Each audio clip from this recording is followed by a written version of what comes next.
El congresista Justiniano Apaza Ordóñez, un izquierdista de toda la vida, permanece aún en las filas de Gana Perú, como muchos de sus colegas de izquierda ya no lo hacen, ya se han apartado. Vamos a conversar con él sobre los últimos sucesos nacionales, el gobierno y la política local. Veamos la entrevista.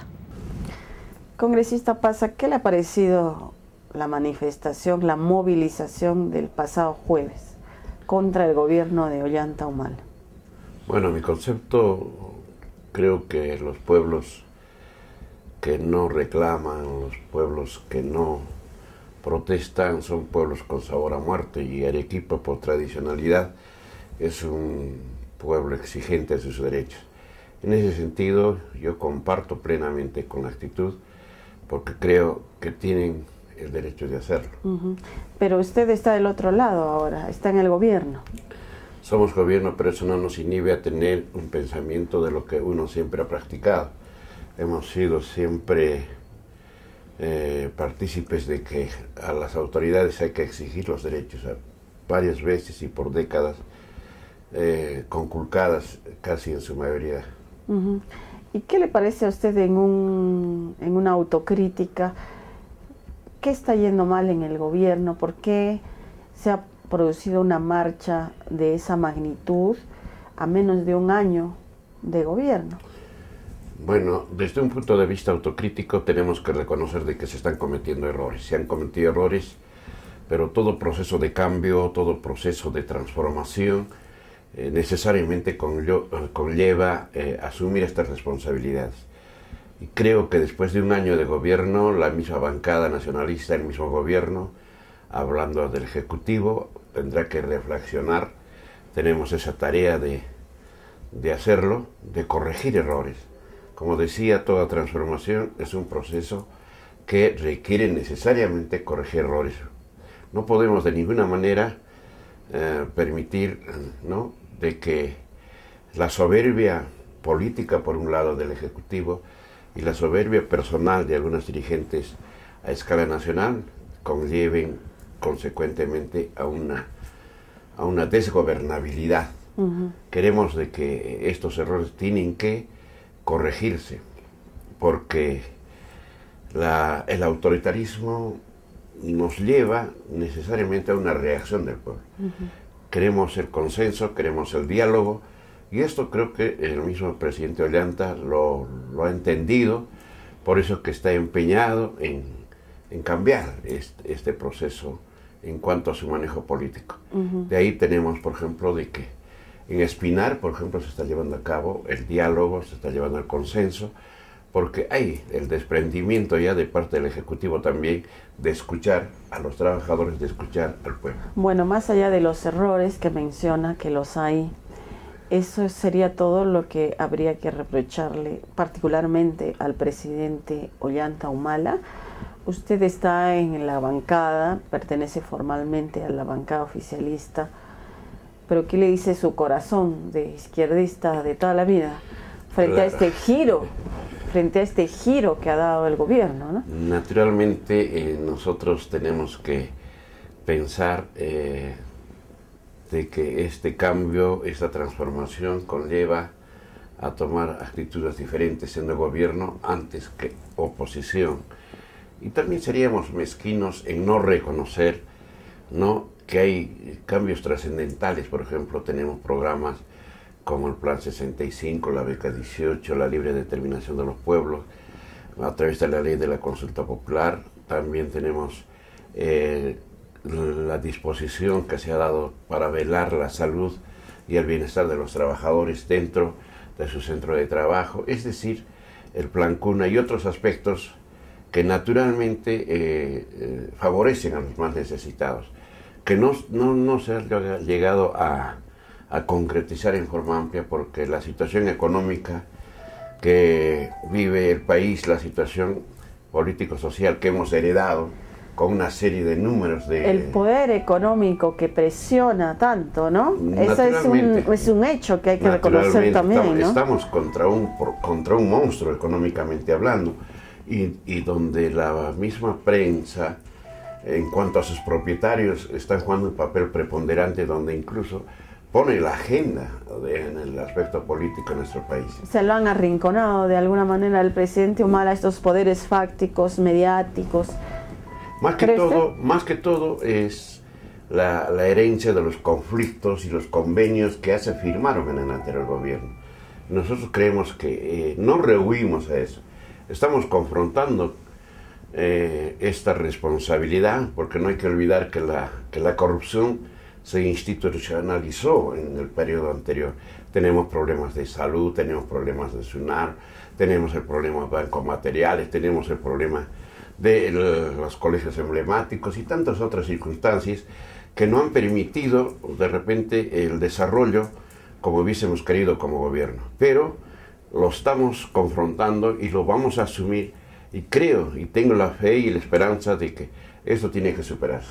El presidente Humala aún mantiene contacto con la célula parlamentaria, o con la bancada, mejor dicho, oficialista, porque hay la sensación de que se ha aislado, como suele ocurrir con los presidentes, tiene algunos consejeros cerca que representan una barrera, ¿no?, para otros allegados no tan cercanos, para su propia bancada tal vez, y a veces ocurren cosas tan sorpresivas como un cambio de ministros o algo sin que lo sepa la gente del oficialismo.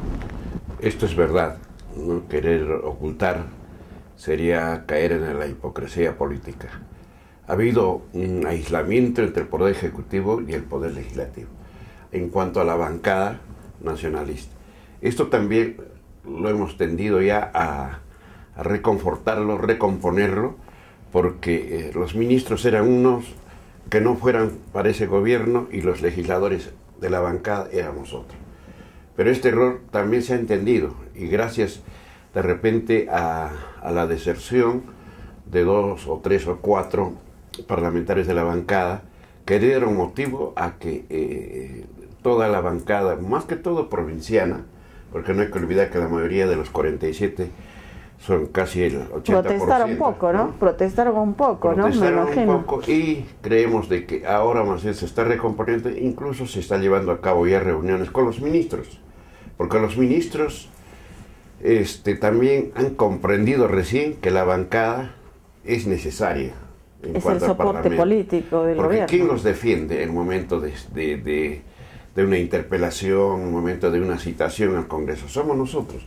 Entonces recién han entendido, y también hay que reconocer de que en el gobierno, la bancada nacionalista, no todos pues fueron de la misma corriente, de la misma concepción nacionalista, fundadores o no, ha habido invitados y ha habido diferentes concepciones, lógicamente más dados a la izquierda que a la derecha, y esto ha motivado que recién en este año nos estemos conociendo y se esté descubriendo las cualidades y virtudes, ¿no?, y también defectos de algunos de los componentes de la bancada. En ese sentido, ¿qué cambios o anuncios se pueden esperar en términos generales para este 28 de julio? Nosotros creemos, primero con respecto a la bancada, que se ha determinado, por ejemplo, ya no aceptar la imposición de los voceros dentro de la bancada.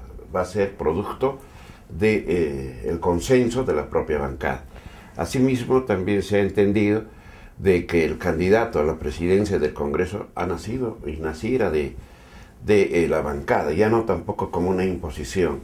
Esto ha motivado de que la bancada esté más unificada, más sólida, y parece que se va a trabajar mejor, más aún teniendo ya como virtual presidente a Víctor Isla, un parlamentario o congresista por Loreto, que es provinciano, un hombre muy querido políticamente dentro de la bancada, y esto ha motivado incluso algunas reacciones de los que pretendían siempre manejar cupularmente el poder dentro de la bancada. Y del Ejecutivo, del presidente Humala, ¿qué cambios o anuncios esperan ustedes este 28? Bueno, conversando dentro de la bancada, estamos solicitando de que haya una reestructuración en principio del gabinete, ¿no?, con gente que entienda, que comprenda de que la transformación se tiene que llevar a cabo de una diferente manera, donde reine el diálogo, el consenso, reitero,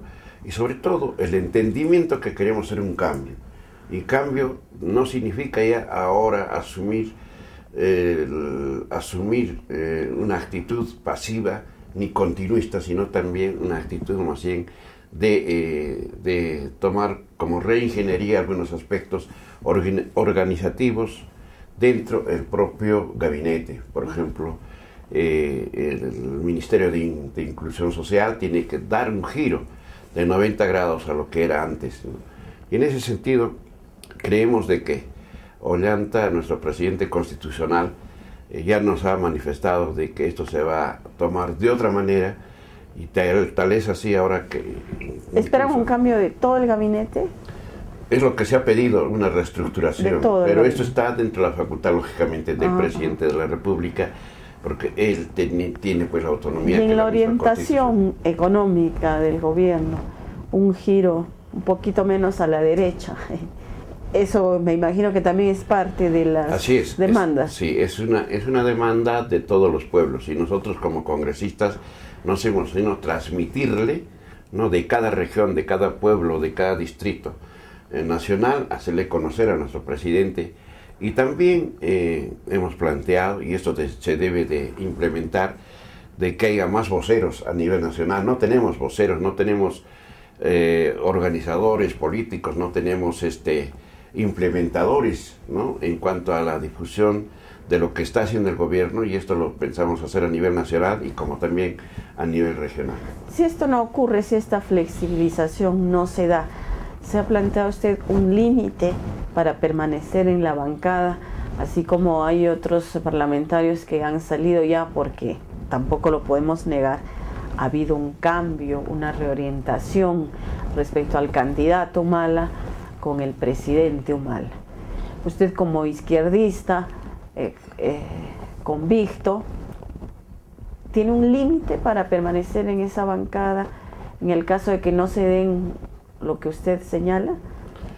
Bueno, una pregunta muy interesante, creo, de su parte, pero tengo que reafirmar aquí mi consecuencia, mi lealtad al partido en el que en este momento he asumido, sabiendo las consecuencias, sabiendo lo que tenía que suceder, y sería pues alguna actitud de repente oportunista, alguna actitud que me conlleve a tomar alguna decisión, si no es dentro del partido mismo. Dentro, la lucha tiene que hacerse dentro de la organización, porque muy fácil es retirarse y renunciar, y creo que eso no es consecuencia, no es lealtad, porque sabíamos que participábamos en las elecciones no de repente para cumplir las aspiraciones que uno como izquierda tiene. Sabíamos que podíamos colaborar con este cambio, con esta transformación, alternativas que presentó en el programa Ollanta Humala.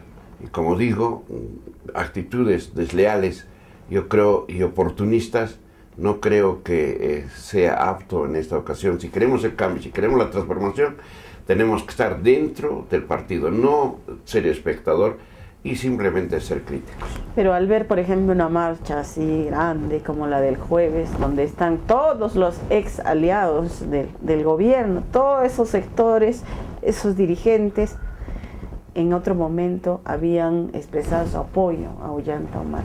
¿Eso no lo parte un poco? No, naturalmente nos da motivo a una reflexión, nos da motivo a que seamos de repente, por algunos no partidarios de Ollanta, seamos criticados, pero asumo yo la responsabilidad y reafirmo de que la lucha tiene que ser dentro del partido, la lucha tiene que ser dentro de la organización, la lucha tiene que ser dentro de la crítica y autocrítica, porque no podemos caer en el facilismo político ni en la hipocresía política, porque no es mi actitud de estar en ese trance de que hoy fui y ayer no fui. Yo creo de que uno tiene que ser consecuente y sabemos asumir la responsabilidad siempre con la lealtad con nuestro pueblo, porque fuera o dentro, mi actitud siempre será de velar por los trabajadores, como lo estamos haciendo, velar por la paz y la tranquilidad de nuestro pueblo en cuanto a la satisfacción de sus necesidades primarias. Por ejemplo, en el tema Conga, ¿cuál es su opinión personal? En el tema Conga, un problema que se interpreta y se visualiza de diferentes maneras. Muchos piensan Conga no va y muchos piensan que Conga debe ir. Yo creo que aquí tenemos que contemporizar el aspecto minero. El aspecto minero, que es uno de los factores, no primordiales, pero uno de los factores preponderantes dentro del quehacer político económicamente hablando. Y en esto tenemos que buscar una equidad, tenemos que buscar una igualdad, y igualdad digo de condiciones en el trato minero. Por eso es que el gobierno, al iniciar este periodo gubernamental, por primera vez en la historia, impone una obligación a las compañías mineras para que puedan aportar. Es el inicio. Muchos dicen, y también concuerdo, que deben de pagar más impuestos. Pero, dado a las circunstancias de este proceso de cambio, tenemos que ir paulatina y gradualmente. En ese sentido, queremos una minería que se respete primordialmente la salud, la vida de la población, y que se respete también la libre determinación de los pueblos. Pero eso es lo que está en juego en Cajamarca. Justamente la población, equivocada o no desea, pues, y aquí hay una especie de imposición, ¿no? Claro, por eso me alegra de que esté participando la Iglesia como mediadores, porque aquí pues hay juego de intereses tanto de las compañías mineras, que año tras año Yanacocha lo ha postrado en la miseria, Cajamarca. Todos se lo han llevado, todos se lo han acaparado, todos se lo han visto solamente el lado de la minera. Sin embargo, la población, con una de las minas más grandes en el mundo con respecto a la producción de oro, sea uno de los pueblos más pobres. Entonces, esto tiene que confrontarse y esto tiene que corregirse. De ahí de que se ha tenido que tomar decisiones, ¿no?, en cuanto a que la minera también pueda ceder. Y como bancada han hecho un análisis de este problema, tienen una postura, están a la espera de lo que diga el Ejecutivo. ¿Cuál es la situación? Teniendo en cuenta que la política de Estado lo lleva el Ejecutivo, nosotros como Parlamento o como bancada, porque dicho sea de paso, no somos mayoría, somos solamente 40 y ahora somos 43 de los 130. Entonces aquí creo sinceramente de que el gobierno, ejecutivamente hablando, tiene que confrontar de una diferente manera la minería. Caso concreto, tenemos el caso Moquegua. Moquegua, por ejemplo, el pueblo de Moquegua, sin llegar a la violencia, sin llegar a posiciones totalmente caprichosas o hegemonistas, ha conseguido de que haya la minera Cuajones, si no me equivoco, ha determinado. Han llegado a un acuerdo que favorece al pueblo. Esto es lo que hay que buscar, la satisfacción de las necesidades primarias en cuanto a educación, en cuanto a salud, fundamentalmente los pueblos. No podemos decir no va, tenemos que decir que vaya, pero condicionado a que se dé la preferencia a la estabilidad económica, social y salud de todo el pueblo. Muy bien, finalmente, en el caso de Arequipa. Arequipa ha sido uno de los bastiones electorales de Ollanta Humala, no solamente en esta elección, sino incluso en el año 2006. Pero ahora hay otra vez una especie de olvido, no se resuelve el tema Majes. ¿Qué pueden esperar los arequipeños del presidente Humala y de este gobierno en los próximos meses para no extendernos tanto?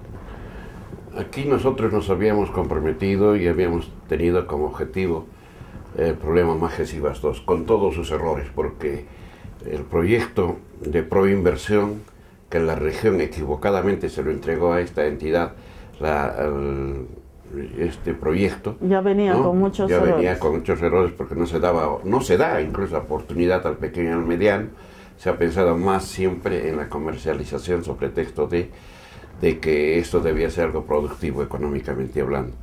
Pero es uno de los objetivos, y de ahí que el pueblo tiene mucha razón cuando exige de que Majes y Bastos debe construirse ya.